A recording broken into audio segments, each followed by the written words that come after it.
There's a Reddit thread going around suggesting that Aer Lingus will put on new flights to Prague and Geneva from Cork. Now, the airport have said nothing about it.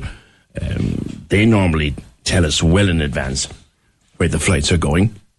But according to Reddit, Aer Lingus will bring new routes to Prague and Geneva, and very shortly, starting with the winter season.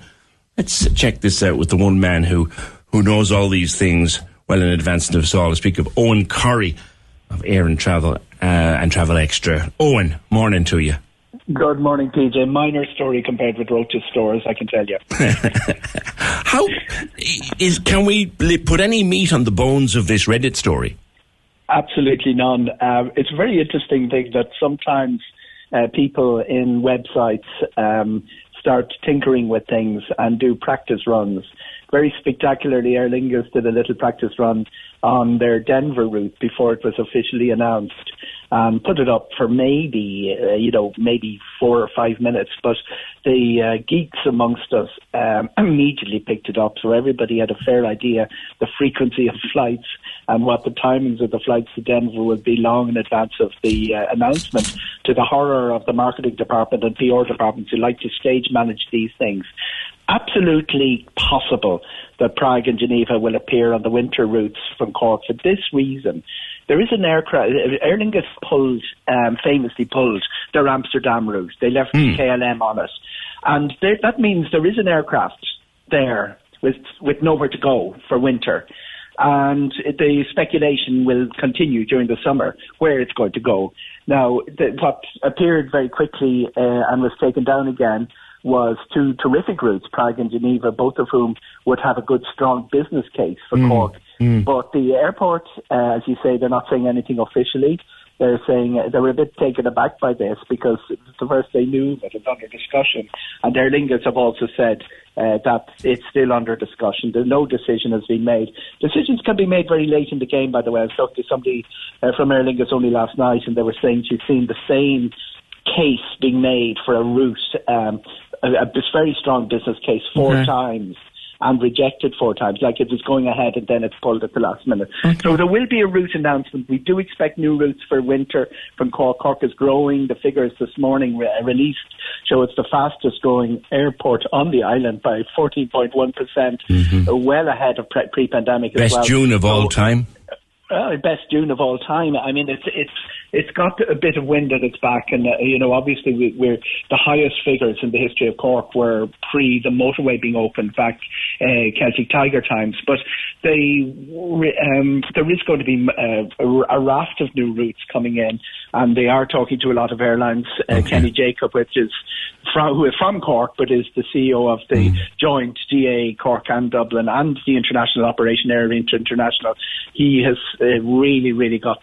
He says that he wants to see Cork grow and to fullness, and we had the big infrastructure announcement a few weeks ago. So all behind it. We don't know whether it's going to be Prague and Geneva, but they're still in play. So whatever Reddit user had spotted this somewhere and put it up there, they might be onto something. There's no doubt. I mean, if you're testing, and we all, like all of us, dealing with websites it's a real pain in the bum. But you're forever testing your posts and what pictures we'll use and resolutions and things like that.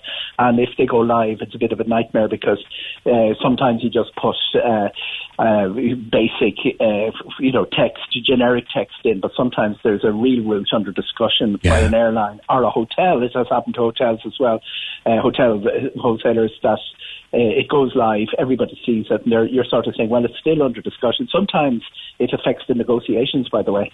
Yeah, I mean, what you could have is someone tries to go and book these things. Oh, look, Geneva, and they try and go and book, and they end up down another rabbit hole. What happens then?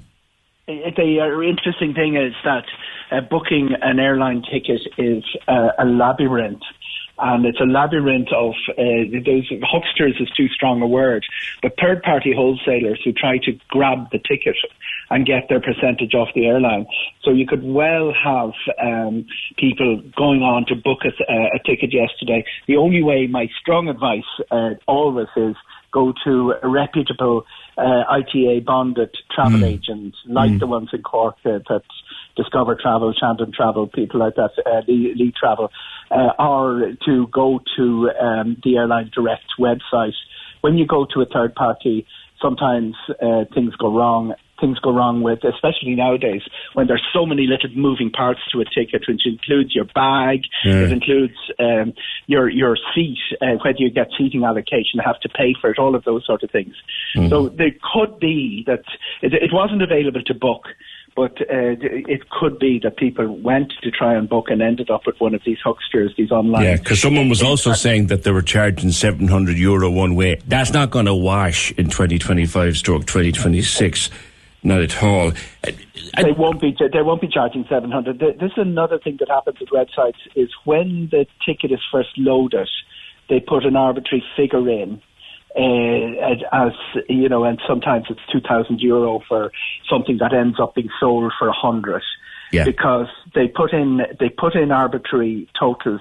Or the bot calculates the most expensive, which is basically the last seat of the plane with 20 minutes before it takes off. That sort of thing happens as well. But the lead-in prices for Prague and Geneva, should they happen, and there are other cities in play, by the way, lots of other cities in play, but should they happen, they won't be anything like that. Okay. Oh, and a couple of other things. This time of the year, of course, a lot of people over and back on holidays to various parts of Europe. The air traffic controllers are at it again. At it again. You used the words. Any worries? There will be more disruption. We have the 14 rotations out of Dublin, the two Paris flights, the Aer Lingus Charles de Gaulle and the Ryanair Beauvais. If Beauvais is Paris, Ryanair calls it Paris. They're both going ahead, as is another French flight today from Cork. So Cork had knock-on effects because of delayed Ryanair aircraft late into the day yesterday, quite a few delays. We have 7 rotations, 14 flights cancelled out of Dublin. We also have a strike in Helsinki Airport. Finnair have been affected by that repeatedly. We're going to see more of it. The way they work is they pick a busy day, they go on strike for one day, and then they go back as if nothing had happened the following day. Aviation recovers from the consumer point of view and the passenger point of view. Not your problem. It's their problem to get you exactly to where you're supposed to go as expediently as possible. A lot of them are still making it on the same day, but it's very, very difficult for the airlines. But they're good at it, and they're getting lots of practice.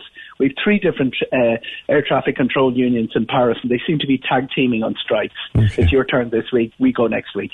Lastly, on TUI, a lot of change coming because they're taking away their own aircraft and they're going to use others. Now, people who are trying to book ahead as far as 2026 are worried about TUI's future flights out of Cork. The flights will still be there. Cork is a very strong market for TUI.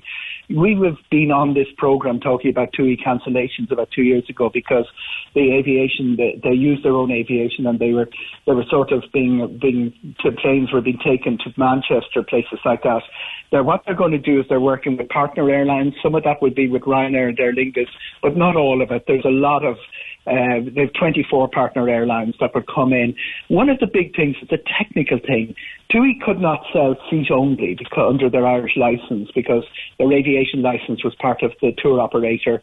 If an airline comes in, they will be able to do that. It makes routes viable that would not otherwise be viable. TUI are here to stay. A bit of confusion on that. Do not worry about your 2026 holiday. There was something else as well. The TUI flights for families were very family friendly, the scheduling of the flights, and people would be concerned, I think, about going out at 1:45 in the morning. That's okay if you're adults, but for kids, TUI went at 12 o'clock on a Sunday. That all goes by the market. Aircraft go to different markets. Long ago, Ireland was regarded as a stupid o'clock in the morning market.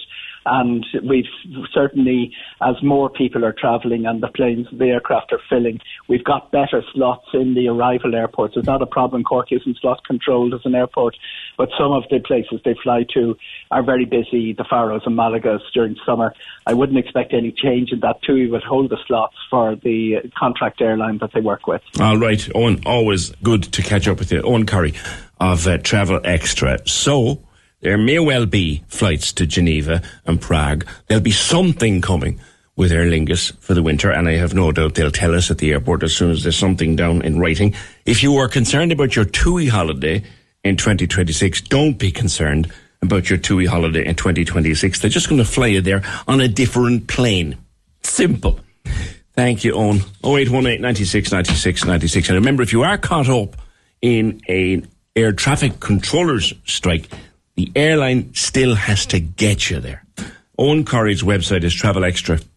It's one of the best websites you'll find with travel information. He's ahead of everybody, and he's always great to get him on the show.